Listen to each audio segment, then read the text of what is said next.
নমস্কার, আমি অর্ণব বিশ্বাস অভিষেক নাগ কনসালটেন্সিতে বর্তমানে আমি এগ্রিকালচার কনসালটেন্ট হিসেবে রয়েছি। তো এখন জুলাই মাস চলছে। বর্ষাকালে চাষিরা অনেক রকমেরই ক্যাশ ক্রপের চাষ করে থাকে। আর এই সময় বিভিন্ন রকমের ডিজিজ এবং পোকার প্রচণ্ড উপদ্রব হয়। তো সেগুলো সব কিছু মাথায় রেখে আজকে খুব ইন্টারেস্টিং একটা ফসল নিয়ে বা ক্যাশ ক্রপ নিয়ে আমরা আলোচনা করব। সেটা হচ্ছে সুইট কর্ন, বা যেটাকে আমরা ভুট্টা বলে বাজারে চিনি। বর্ষাকালে মূলত মানুষজন খেতে খুব পছন্দ করে। বর্ষা থেকে শীত পর্যন্ত এটার মার্কেটটা থ্রু আউট চলতে থাকে। তো ডিমান্ড অলমোস্ট বছরের 6 মাস খুব ভালো প্রাইস পাওয়া যায় মার্কেটে। তো সেই হিসেবে চাষির একটা খুব ভালো রিটার্নস পাওয়ার আশাতেই চাষটি করে থাকে। কিন্তু লো মেনটেন্যান্স ক্রপ হওয়া সত্ত্বেও গাছটির কিছু বেসিক জিনিসপত্রে প্রচণ্ড ভালোভাবে নজর দেওয়াটা প্রয়োজন। আর সেটা চাষিরা বেশ অনেক সময় দিয়ে উঠতে পারে না। সেই জন্যই ফিল্ডে বিভিন্ন রকমের সমস্যা দেখা দেয়। তো আজকে সেই সুইট কর্নেরই কিছু বেসিক প্রবলেমস এবং সেগুলো সমাধান এবং বেসিক ফার্মিং মেকানিজম নিয়ে আমরা কথা বলবো। তো শুরুতেই হচ্ছে সয়েল বা ফিল্ড প্রিপারেশন। যেই মাটিটাতে আমরা চাষ করছি সেই মাটিটা সম্পর্কে আমাদের জানাটা সব থেকে বেশি ইম্পর্টেন্ট। তো সেটার জন্য কি প্রয়োজন? প্রথমে আমাদের সয়েল টেস্টটা প্রচণ্ড ইম্পর্টেন্ট। কারণ মাটির যে মেইন 3টে উপাদান এনপিকে, যেটার উপর বেস করে একটা গাছের বেড়ে ওঠা এবং তার ফল প্রদান করার সব কিছু ডিপেন্ড করে।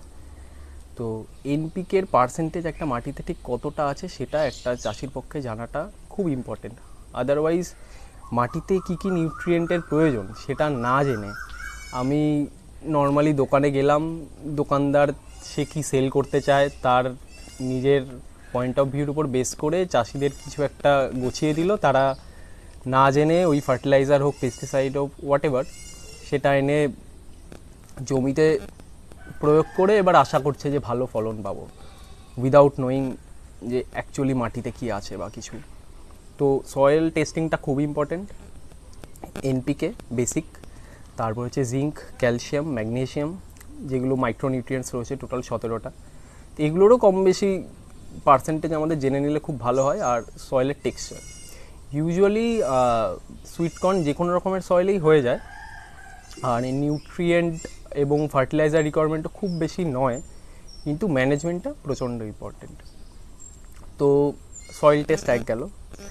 আর মাটির যে প্রিপারেশান, মানে হচ্ছে জমিটাকে ভালো করে দুবার চাষ দিয়ে আমার যা সয়েল রিপোর্ট রয়েছে সেই রিপোর্ট ওয়াইজ আমি ফার্টিলাইজার প্রয়োগ করে জমিটাকে রেডি করে নিলাম। দিয়ে তারপর আমি শুরু করব বীজ বপনের কাজ। তো নর্মালি একটা জমিতে যদি 1 একর জমি যদি ধরে নিয়ে চলি আমরা, ওই 3 বিঘে মতো জমি, তো 1 একর জমিতে মোটামুটি 2 কেজি থেকে 2.5 কেজি মতো সিডস আমাদের লাগতে পারে। এবার কেউ যদি খুব ঘন ঘন প্লান্টিং করতে চাও সেক্ষেত্রে রিস্কের একটা সম্ভাবনা থাকে, যেহেতু বর্ষাকাল, পেস্ট অ্যাটাক মানে হচ্ছে পোকামাকড়ের একটা অ্যাটাক হওয়ার সম্ভাবনা খুব থাকে।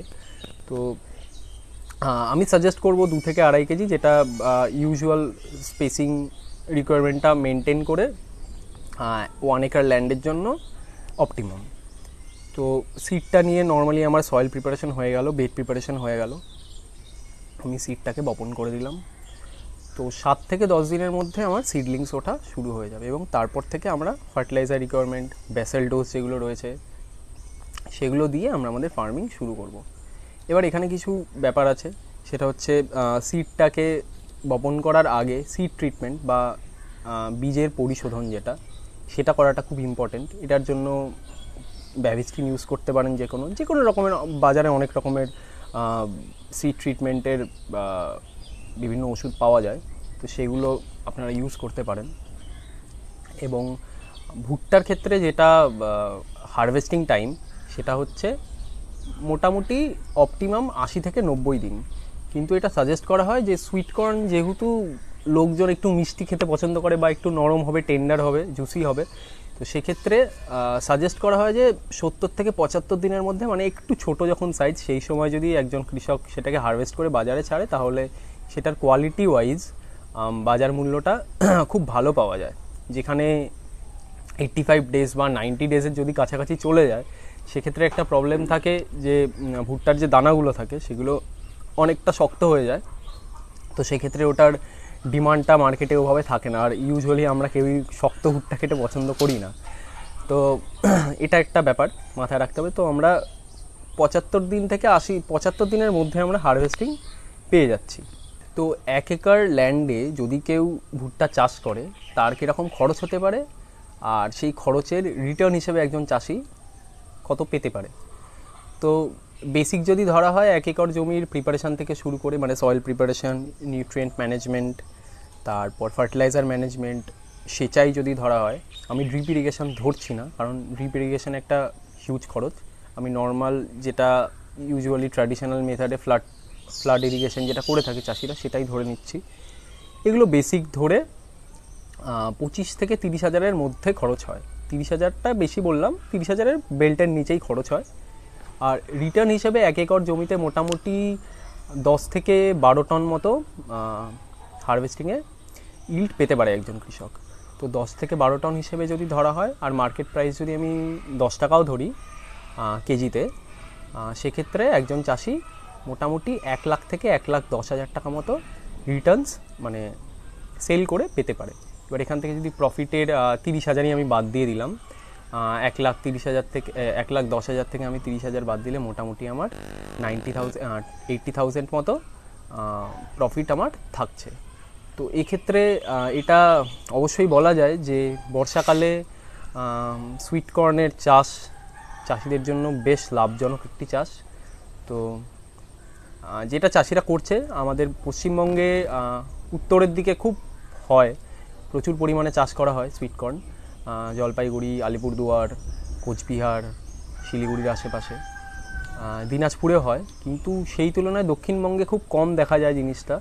সেই জন্য দক্ষিণবঙ্গে ভুট্টার দামটাও বেশি, ডিমান্ডটাও বেশি, কিন্তু মার্কেটের সাপ্লাইটা খুব কম। তো আমি ডেফিনেটলি সাজেস্ট করব এখানকার চাষিদের আরও বেশি করে খুব ভালো ভ্যারাইটির 15 থেকে 16% মতো সুইট কর্নে সুগার কন্টেন্ট থাকবে, এরকম ধরনের সুইট কর্ন চাষ করার চেষ্টা করুন, এবং ঠিক জায়গায় মার্কেটিং করতে পারলে কিন্তু আপনারাও লাভবান হতে পারবেন। ধন্যবাদ।